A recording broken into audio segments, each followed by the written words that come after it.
Rüxsarım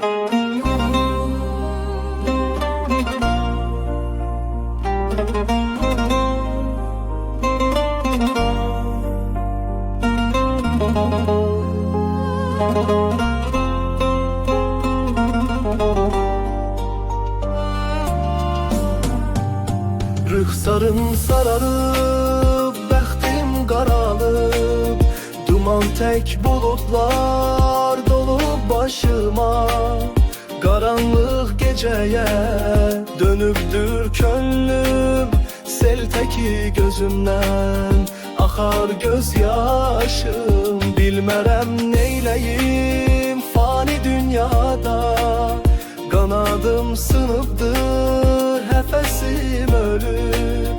Həyatın mənası silinib gözdən, ürəkdə yaşamaz belə dünyada. Rüxsarım saralıb, bəxtim qaralıb, duman tək bulutlar dolub başıma. Qaranlıq gecəyə dönübdür könlüm, sel təki gözümdən axar göz yaşım.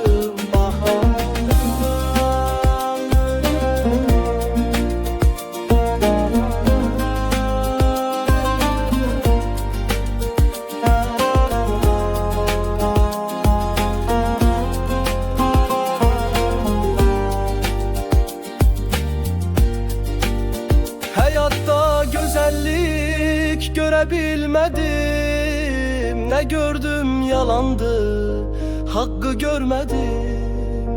Üzdə təbəssüm, qəlblərdə nifrin, şirindir qəlb zəhər, gördüm insanlar. Rüxsarım saralıb, bəxtim qaralıb, duman tək bulutlar dolub başıma. Qaranlıq gecəyə dönübdür könlüm, sel təki gözümdən axar göz yaşım. Axtardım leylalar, tapa bilmədim, vəfasız leylalar çoxalıb indi. Qəlbimə vurdular, sağalmaz yara, xəyanət etdilər mənə o yarlar. Rüxsarım saralıb, bəxtim qaralıb, duman tək bulutlar dolub başıma. Qaranlıq gecəyə dönübdür könlüm, sel təki gözümdən axar göz yaşım.